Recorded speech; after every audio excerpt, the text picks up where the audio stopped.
Welcome to the Universal Robots booth at Fabtech 2022. We are talking with Joe Campbell. Good to have you here. Thank you. It's great to be here. This is the year of the robot. I'm sorry. This is the year of the robot. It is a fact. I've been in covering fabricating for 15 years. I've never seen anything like this when it comes to robots. So all those who would like to work in the robot industry, send your we'll get to that in a minute. Yeah, it's a good place to be. It's a very good place to be. So anyway, congratulations. This is really humming along. There's all kinds of partners here with applications. Yep. I have to say, one of the best things that you guys did was use a partner program that you can't think of every application. No. And the truth is, particularly for this class of applications, you have to have deep process knowledge. Yes. Right? And so, we had two choices. We could either build the best platform for others with process knowledge to build on, or we could try to acquire all the process knowledge. And I think we made the best choice. We'll do the best robot platform, the best development platform for third parties, and let them do their thing with the full process knowledge that they bring to the table. Yes, I agree. How many partners do you have now? We have over 350 active partners, and we have 410 products on the market from those partners. And it continues to just accelerate from there. And if you look around the booth, a couple years ago we had a couple of cobot welders. Now we've got 2 in the booth, and there's 6 or 8 others on the floor. We now got a laser welder. It's just taken off, and we'll continue to expand. We've got by last count, we're still finding a few. I think we've got 41 or 42 booths, robots on the floor. Yeah. Wow. Yeah. So it's a real testimony, and it's a testimony to the platform. We've made the most really 2-level platform in robotics. Yep. It's easy to use. I don't care I just saw you over there learning how to program the higher-botic cell. Yes. Right? If you're not a programmer, you can learn the fundamentals very quickly. Yeah. If you're a developer, if you're an OEM, if you're a process expert, you can start to embed your knowledge deep into our platform and then let it come to the surface through that easy interface. And that's a big win. I mean, even last year we carried an Under the Hood series that featured Eric Anderson. Yep. I met him in your Ann Arbor, U.S. headquarters, and he was showing me how the software works in ActiNav, and it was very simple stuff, and it's so simple it's kind of being worked into the whole system now, correct? Yeah, we've actually taken a lot of that core technology and baked it into our Polyscope, which is our operating system and environment. Yeah. And in doing so, the other thing we've been able to achieve is, after we kind of piloted that market, we now have partners here on the floor who are doing 3D bin picking, even at a more advanced level. Yes. Right? And it's when we can have a win like that, it really is gratifying. Yeah, it is. I mean, you guys are you're great at also communicating what you're doing to the rest of the market.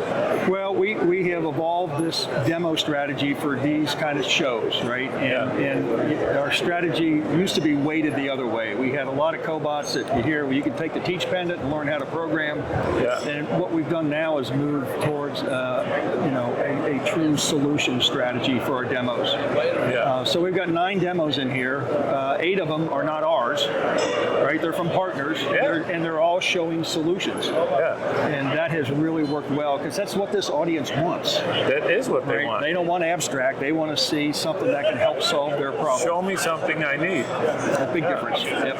Okay, I have what would you say? A provocative question. I was earlier today. I was at a demonstration and press conference, and this company was doing welding, and they said, for our welding we couldn't get the accuracy we needed from a cobot. So therefore, we're just using a robot, a standard robot. Well, they certainly didn't talk to us, I'm sorry to say. Our repeatability is equal to any of the industrial offerings. Now, if you want to go to somebody like an Aerotech and build an ultra high precision device, you'll take it to a different level. But if you're doing MIG welding, TIG welding, any of the standard welding processes, even laser welding over here, it's more than sufficient, and we're matching up quite nicely with the traditional robot approach. Okay, so there is kind of an edge where you don't want to stray past. You don't want to get over your skis, in other words, but that's far away. Well, and the other issue is it's not just the point-to-point precision, the point-to-point repeatability, but if you're doing welding, cutting, grinding, polishing, material removal, dispensing, you talk about path accuracy, path repeatability. Oh, right. And so that's just advanced servo, right? And you can tell the kind of the immature products because they're still tracking, right? You can tell the more mature products because they can actually hold a line. And that's, in this world, that's critical. And I mean that path repeatability is used on those big, expensive laser cutter or laser welders. Absolutely. But like all things, you want that to come down the market. And that's what we're seeing. So you're not spending $500,000. No. And the truth is, we're not trying to be all things to all industries. Understood. Right? We're really careful about scoping the kind of project that we do, and we do well. And we pick partners who are also careful about scoping what they commit to. And I think what you say no to is equally important as what you say yes to in this world. It doesn't take long to get upside down. You've been around enough. You've seen it. I have. But it's nice to have that network because all of that knowledge and frankly a little bit of the risk too is taken on by those kind of regional, local, specialty.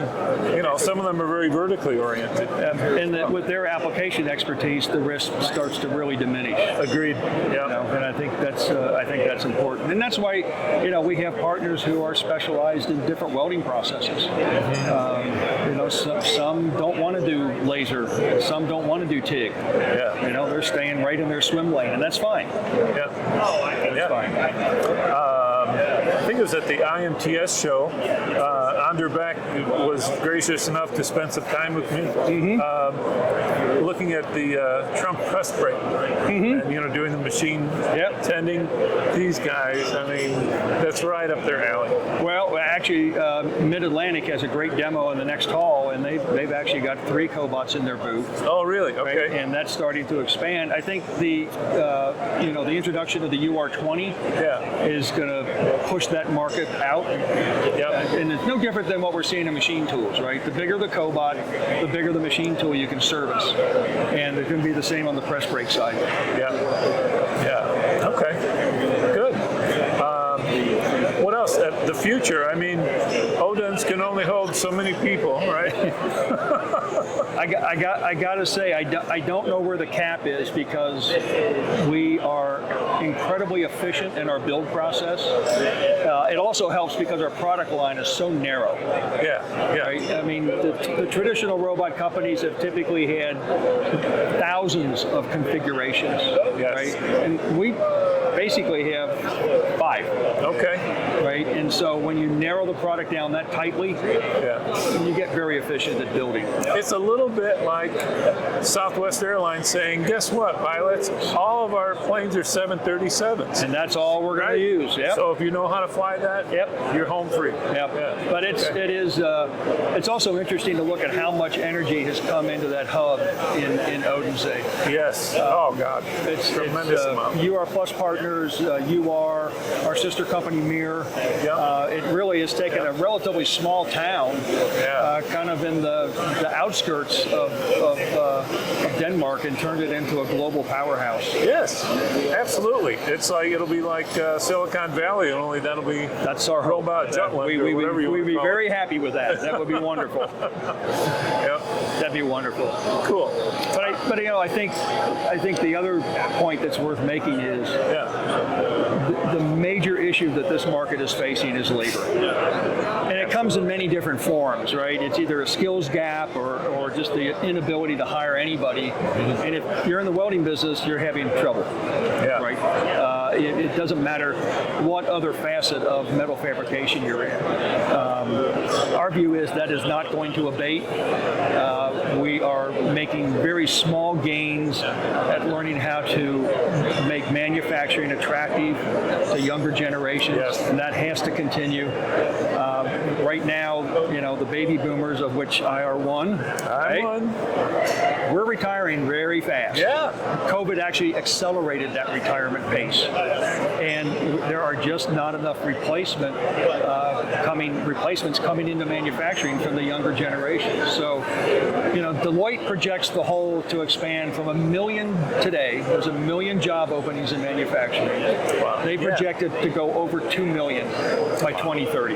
Wow. Right, and it's just based on raw demographics. And the average age of a welder is somewhere between 55 and 65. It is. Yeah. And guess what? If you don't treat them well, that becomes very easy for them to say, "I'm done. I think I'm just going to go." They hit that point in life and say, "Bye." Yeah. But if you can take a skilled welder who maybe is at that 55-year mark, and put them in charge of programming and operating 2 or 3 cobots, that's it. Life is completely different at that point. And that person becomes a manager. They thought they would never become a manager, and now here they are. And it makes it much more attractive. And we've also heard from customers that once you start bringing this collaborative technology in, it's easier to hire.